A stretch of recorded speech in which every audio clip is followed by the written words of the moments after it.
Put a finger down if you woke up today, opened TikTok purely out of habit, and the first video you encountered on there was an edit of certain scenes from Dead Poets Society to the sounds of Olivia Rodrigo's song Cigarette Smoke, and it immediately ruined your day. Yeah, that was fun.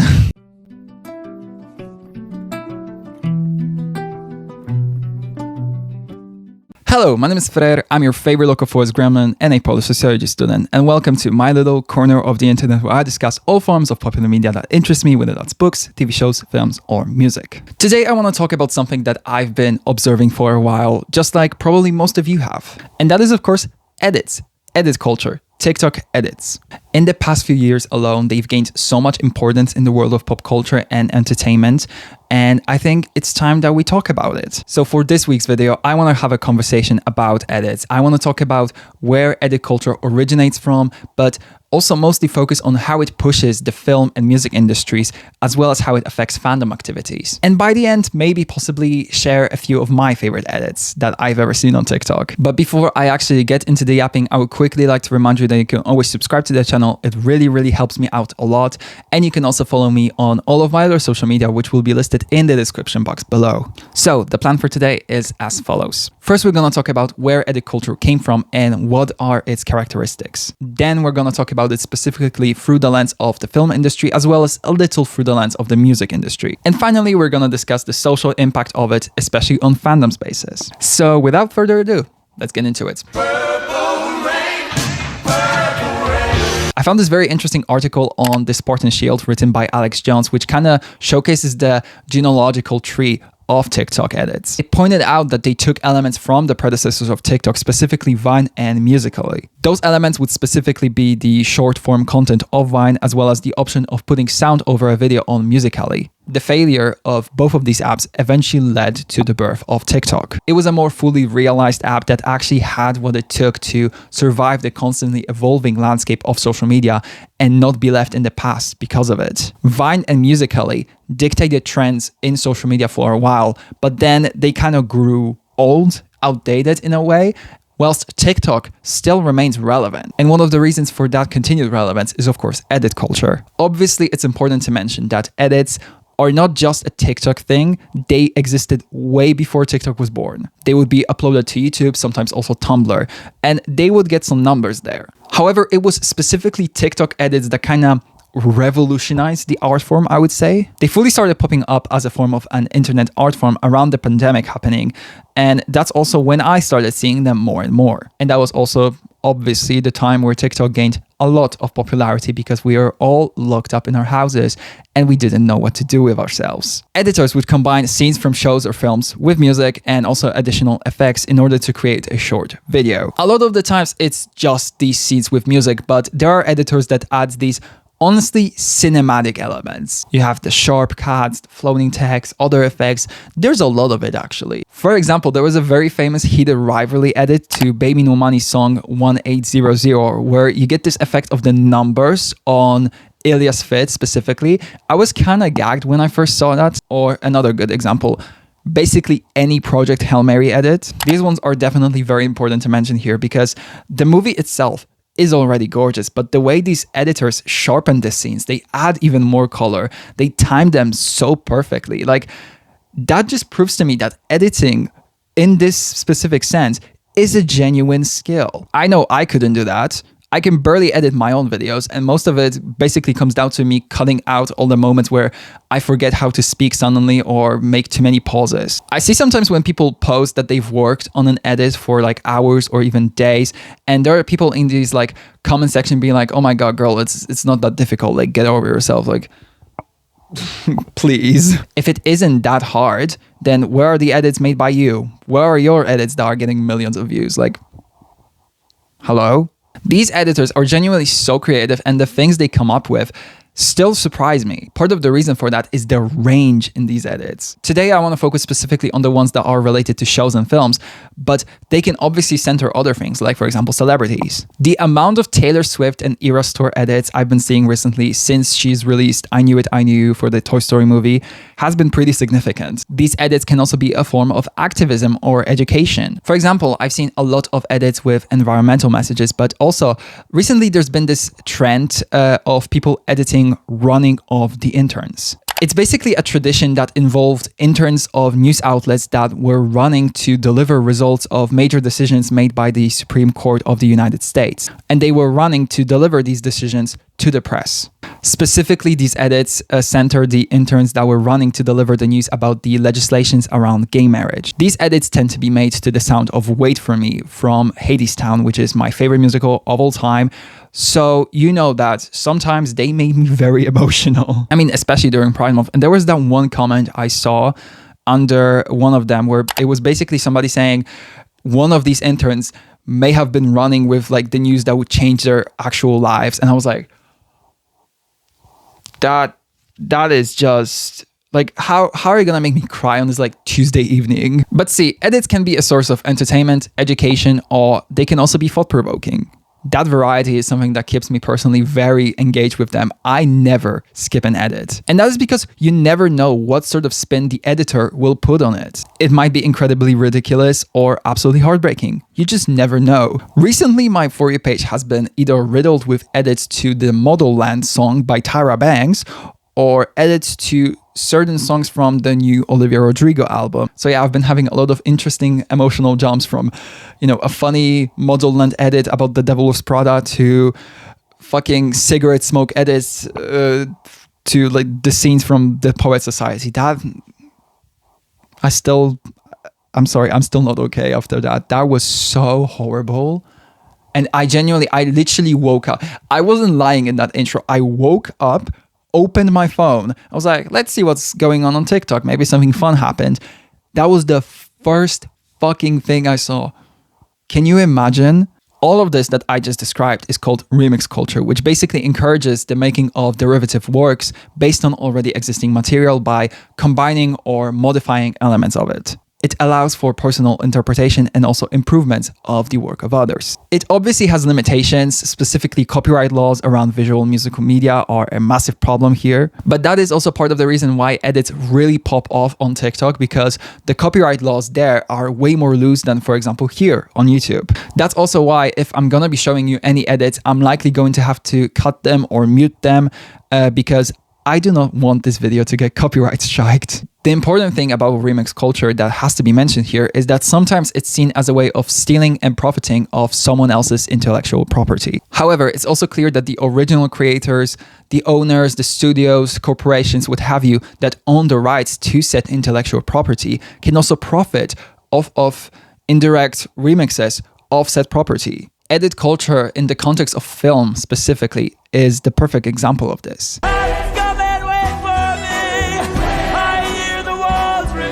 Recently, studios and producers have finally started to realize that edits are basically free promotion for them. A good example of this is the previously mentioned show, Heated Rivalry. The amount of edits that were made around season 1 airing and the quality of them was the massive selling point of the show, and that's also how I found out about it. My For You page decided to just shove me dozens of these edits daily, and I was like, okay, this doesn't seem like a queer interpretation of a show with an edit, but rather an actual queer show. So let me see. I'm interested. And by the way, I'm gonna put a pin in this because this is very important and we're gonna return to this point in a few minutes. Back to the Heated Rivalry thing though. TikTok was basically fully invaded with edits of the show, which led to people talking about it, watching it, becoming obsessed with it.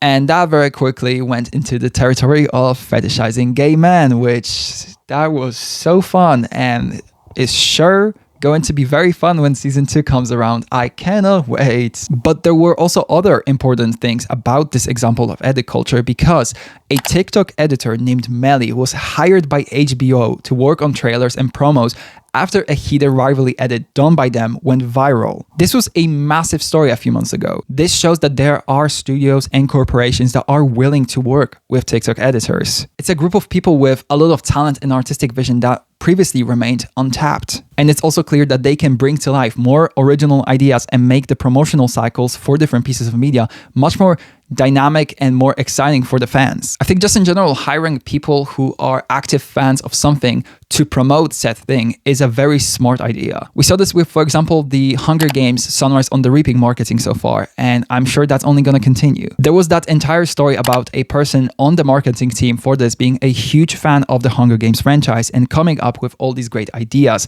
for the marketing for this movie. We saw them in, for example, how the cast was revealed and how much excitement that generated. You need to have people on your marketing teams that are actually passionate about these products that they're trying to sell the audience. Whether it's hiring fans like how the Hunger Games marketing look like, or hiring editors, or just in general appreciating the work they do for you. An indirect form of edit culture are obviously trailers. These are typically made by, producers of the films, of the shows, people who work very closely on the production of these things. But I also think there is a massive difference in what trailers are trying to achieve and what they are actually achieving to edits. Trailers are kind of meant to show you what you're gonna get if you, for example, go and see a film in the cinema. They are a sort of summary, which makes them less exciting. Most trailers nowadays just tell you the entire plot. Just look at something like the new trailer for Hexed, this new Disney movie, which, by the way, I have a lot of thoughts about, but that is a discussion for a different day. If you watch that trailer, you basically know everything about this movie already. Like, there's nothing in it that can surprise you. I'm sure there are some twists that weren't shown, but in the grand scheme of things, that doesn't really change much. Like, if I actually end up going to see this in cinema, which honestly I doubt that I will, I don't think there's gonna be anything that will surprise me there. I already know the premise of it. I know how it gets developed. There's just no room for mystery anymore. One of the only films, in my opinion, that actually managed to get like the suspense and surprise factor down in a trailer without actually spoiling a film was The Drama. The entire marketing behind it revolved around this mystery of what was the secret of Zendaya's character. That's also why many people went into the theaters to see this film expecting a rom-com, and it turned out to be just nothing of the sort. They used that mystery to their advantage to drum up hype for this, but most studios just don't do that anymore. I mean, one could say that the new Spider-Man movie is kind of trying to go that route, but I'd argue not really, because a big thing about this film is Sadie Sink and the character she's gonna play. And if you have two brain cells, know anything about Marvel, and saw the trailers for this film, I can guarantee you that you know who she's going to play. Like, it's just so obvious. However, I won't say it in case there's somebody watching this video who doesn't know, or who maybe isn't that invested in Marvel and doesn't know who this character is obviously going to be. Because, I don't want to be rude. I don't want to spoil anything for you. Either way, I do think that there was a better way of building suspension around this film, and especially around Sadie Sink's character. Like, I think we could have done better there. But, at least they're trying. Meanwhile, editors pick out certain scenes, they use music to add more emotion to it, they pick and choose so that they can form a video that isn't necessarily a summary, but rather something meant to almost seduce a possible audience member. It generates excitement in the viewers, not based on the actual events in the film, but rather on the fan interpretation of it, a certain aesthetic, a vibe, or even a feeling. Edits can obviously spoil things, that is definitely a thing, but their primary function isn't to basically retell a story of the media they're taking from. There's always this little angle of interpretation from the editor's part. Sometimes it's also even bigger. That's why they are more exciting and they build so much hype. And I don't know about you, but a film trailer typically isn't enough to sell me on something. A big name in the cast, a recognizable title, and interesting premise typically is enough, but a lot of the times I watch things because I saw edits of them. That was obviously the case for Heated Rivalry, but also that was the case for Lady Bird, which I saw for the first time a few months ago. I was seeing a lot of edits from that. I also remember watching Young Royals for the first time when season 1 was airing, and I was seeing a lot of edits from it as well. And most recently, I would also say Obsession was a great example. Which, listen, I'm still traumatized by that movie, and I never want to watch it again, but that is a topic for a different day. A fan's interpretation of something is oftentimes more interesting than a studio's interpretation of the same thing. Another way in which edits, in my opinion, win over trailers is because trailers are typically longer than edits. This is kind of a sad thought, really. People are losing their attention spans. Edits are a way of reducing pieces of media to shorter, simpler, but also more dynamic forms. They draw more people to them who otherwise would probably not stop to watch the trailer or just in general consume the media that it's supposed to promote. That's kind of a positive and a negative thing at the same time, and it's kind of one of the only negative things that I was able to find about edit culture. The other one being how many shows and films now are angled specifically so that they can be reposted to social media like TikTok and Instagram. The most recent example of this is definitely Hexed. This trailer, the way that it's angled all the time, all of the action is literally in the middle so that it's easier to upload to something like Instagram and TikTok, like I just said. Once you notice that, it becomes a theme. Like it's everywhere now. I wouldn't necessarily say that this is direct impact of edit culture, but more so the way that social media looks as a whole. But I think edit culture definitely could have some influence on this. But also to the people who are actually working on these shows, making these films, trust me, editors can do it. You don't have to put all of the important action in the center of a scene. I'm sure editors can find a way to work around that, trust me. But back to the promotional aspect, a lot of these shows and films get dedicated accounts on things like Instagram or TikTok or even Twitter, and they tend to repost a lot of edits made by fans. This makes the editors feel so much more appreciated, but also it's basically free promotion that they can just use to their advantage. And I think it's such a smart business model. Not to mention the fact that an edit trend on TikTok can genuinely elevate a show or film into a massively popular thing, and thus more indie productions with lesser budgets from promotion and marketing can still find an audience. This was very much the case with Leviticus. This is a small indie horror film about two Australian teenagers who are haunted by a violent entity which takes the form of the things that they most desire, which is each other. This film is incredible. It's incredible.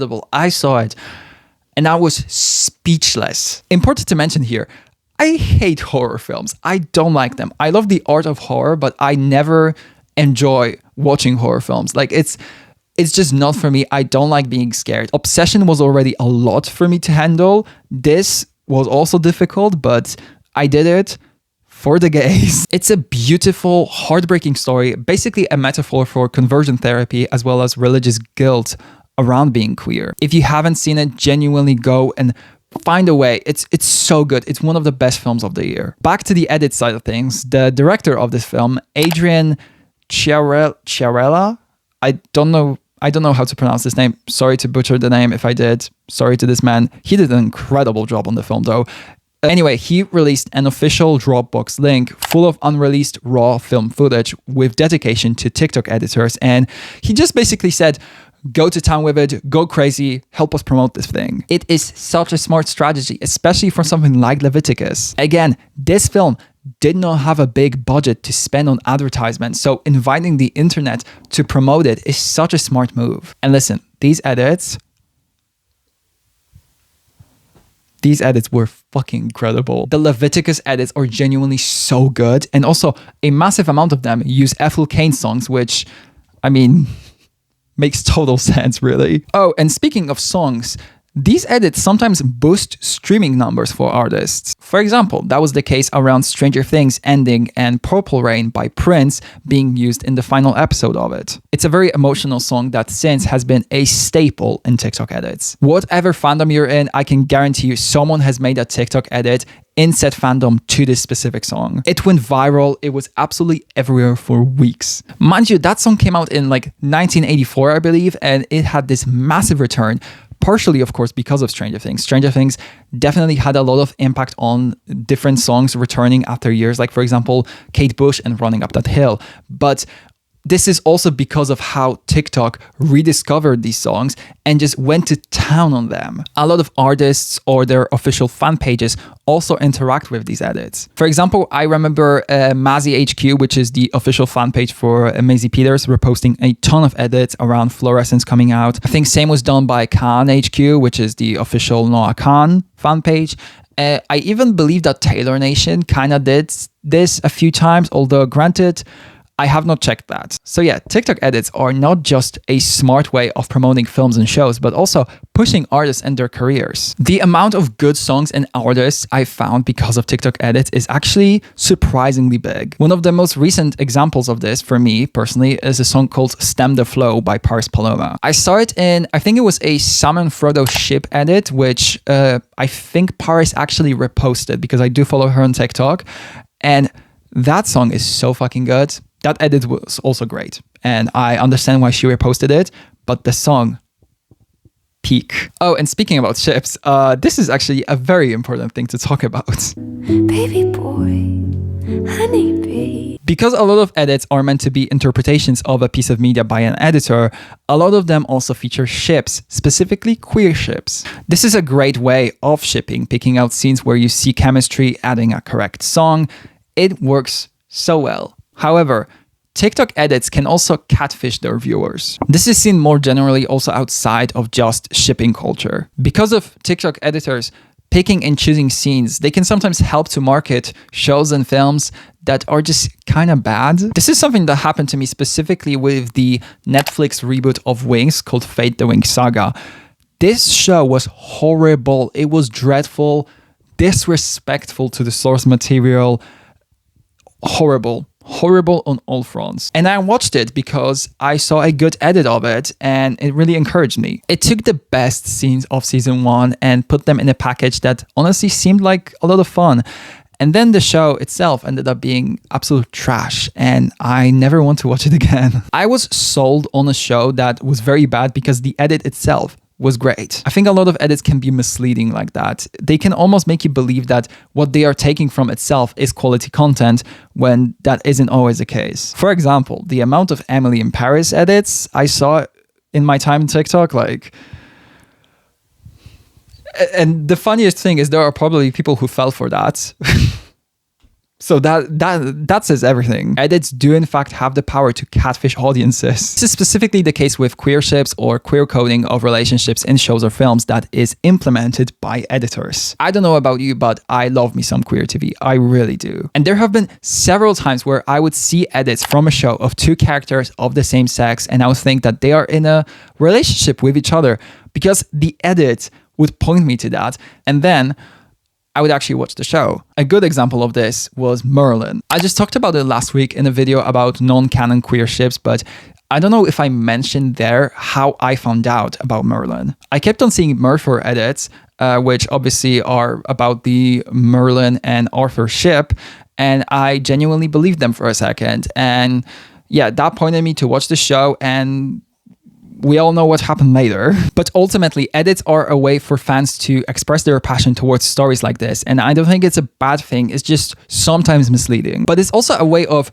rewriting history, making these ships that many people care about feel closer to canon than they actually are. It spawns representation where it was previously lacking.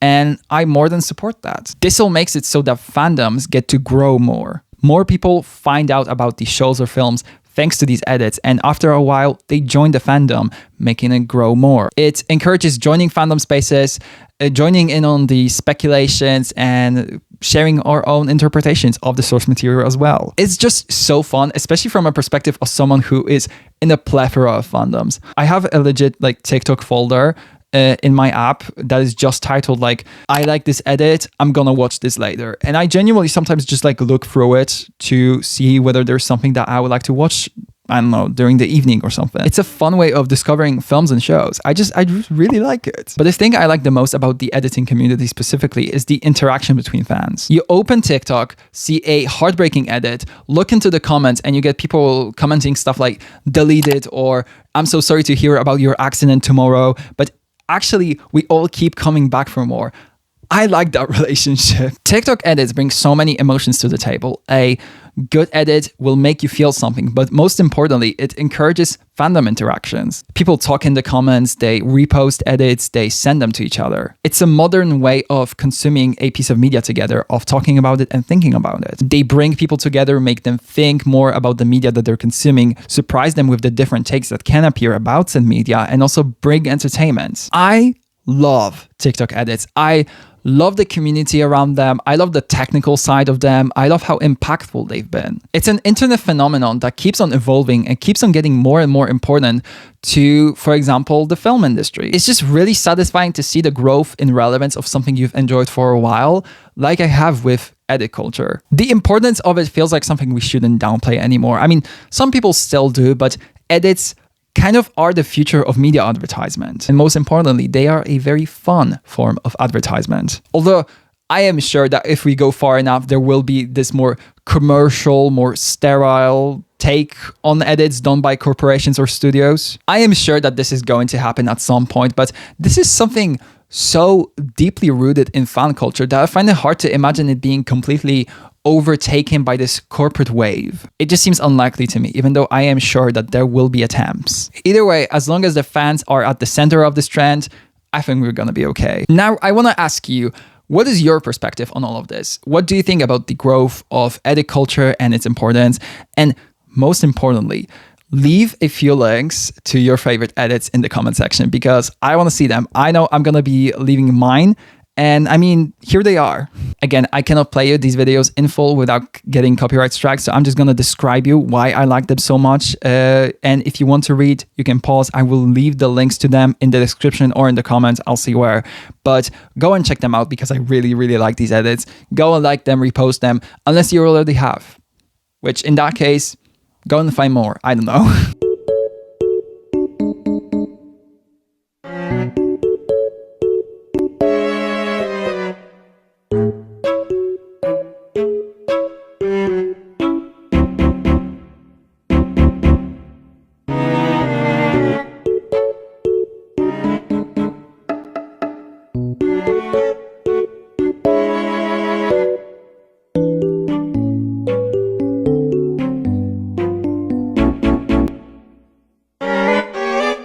And with that, thank you so much for watching. If you stick around till the end, I love you so much. I really appreciate you. And I'm going to see you next week where we're going to be talking about more pop culture stuff. But until then, once again, thank you so much for watching and I'll see you in a week's time. Bye.